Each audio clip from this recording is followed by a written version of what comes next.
Are credit card points a trap for broke people? Yes, for broke people, for people who know how to use credit card points and can do rewards, not a trap, can be a hugely valuable tool. Yeah, I mean, that's exactly. I mean, I wouldn't let that be why you use a credit card is just for the points. But I mean, as a person who's got over 1 million American Express points that I plan on using, yeah, I mean, I would be a hypocrite if I said that I don't pay attention to points. Should people with a net worth of less than $100,000 be able to buy crypto? Yes, free market. Well, I mean, yes, but is that the? I mean, I still Should stand they? by. I still stand by the financial order of operations. Should they know? Should they be able to? Yes. Cryptocurrency would probably be a step 8 thing for people, and there's a lot of 1 through 7. There's a purpose there. Is there ever a scenario where it makes sense to go into debt to invest in the stock market?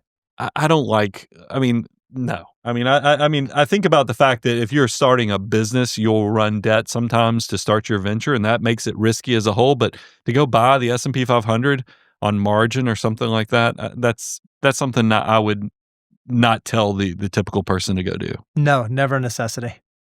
How many income streams is too many? Oh, There's no such thing. Because we're the perfect case study, and you can hire somebody when your life gets so complicated from all the different streams. Just if you've got resources, hire somebody to help you manage it so that you have more diversification and more income. No such thing as too few or too many. Well, there can be two. I mean, you can be concentrated. No, income streams. If you have one income stream and you make $1 million a year, you're doing pretty good. If you have 100 income streams and then $1 million a year, you're doing pretty good. What's the most irresponsible thing you do with money? I don't ask questions on how my spouse spends the money. I treat it all You ask as no one. questions. I mean, I let her we do whatever we want because I think that we've created this, and I just let it go. Would there be a certain point where you'd be like, oh, Well, plus If she's I've been buying married crypto, 27 maybe, years. I've you been know? married 27 years, so it's not like there's any surprises. But if there was an expensive designer purse or something, it's not like that stuff blows up the system anymore. So go have at it. So that's probably the most irresponsible because it's just out there. We just did a large renovation on the back of our house and added a really nice pool, and it was very expensive. It was not economically justifiable, but lifestyle justifiable. It's amazing. We're into every single God, your answer is so much better than mine. That sounds so much better because now my wife's going to see this and be like, why'd you say me? And that is not what I'm That's the most saying. I irresponsible hope nobody mishears that and that doesn't come back. we heard it because- crystal clear. No, that is not what I'm saying. That basically, let me try to clean this up. We don't what is mine is hers, and what is hers is mine. There's no limits on that, and that's can be seen as irresponsible, but I think it just shows commitment. Do you believe in the man paying for the first date? Yeah. Yes. I mean, look, I'm at my age. If somebody, yeah, for sure. I mean, I have a college age daughter, and I should have asked. She was on a date this week, and I should have asked if he paid for her coffee. You should have asked that, you think? What would it tell you? Well, just out of curiosity, because then he could give you the anecdote here. Well, here's what the young kids are doing these days. I don't know what it's always, because look, even though I was poor, I was still trying to pay for, I paid for all my dates. But it's not would I pay for the first date? Absolutely. Is it an absolute necessity? Not necessarily, but I think it's a great touch. I've been off the market encourage. for a long time, though. I'll tell my son that when he goes on his first date, hey, you should pick up the bill, son. And what if she wants to split the check? Well, if she wants to, then that's fine. I mean, I would encourage him, hey, don't, try to do it. But if she says, hey, this would make me feel good and I want to value paying half of it, all right, that's okay. You don't have to, but that's okay. What if she's putting on a credit card or no, hey, let me get this one. It's no different. She's going into debt. You put out cash. Oh, yeah, there you go.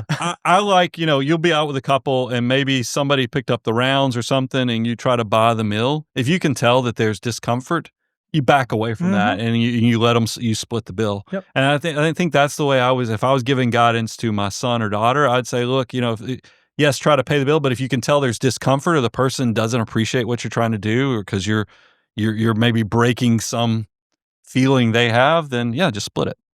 What are some things you're still surprisingly cheap on? You're asking. You should be asking my wife. She'd probably have a lot of. I don't like. I drink water at restaurants. When my kids order, cheap. But when the kids order sweet teas or Cokes, and I'm Water's like, better they're for paying you, though. $4 for that. For some reason that bothers me. I'm trying to think of, because my wife just recently says you're so cheap about some of the weirdest things, and I'm trying to think of what she meant by that. Do you know any? You're practically my daytime wife. So what's some things I'm cheap on?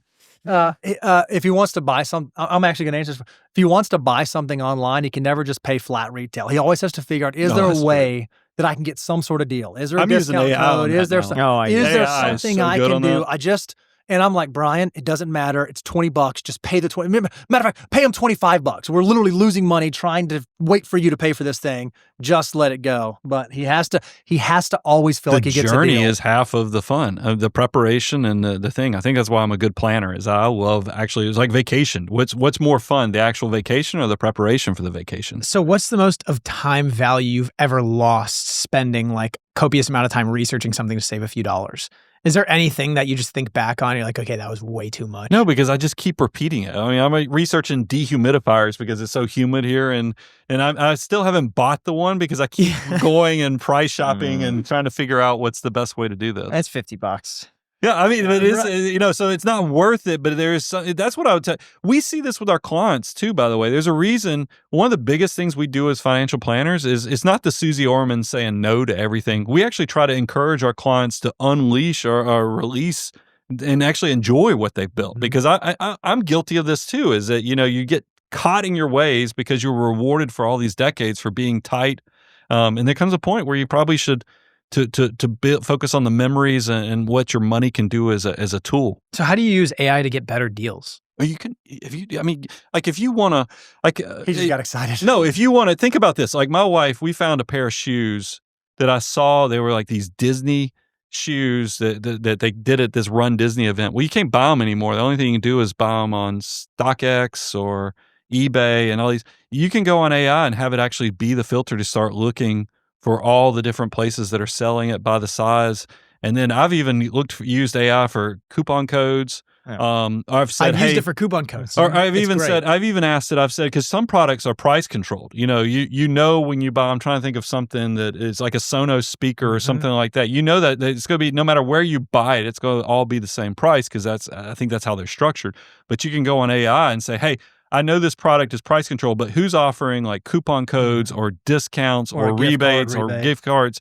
And it's kind of good. It's really surprising at how you can use AI as a shopping agent. You could say also, what's the cheapest way to buy this item? Oh, I know. I had a Patagonia rain jacket I was trying to buy.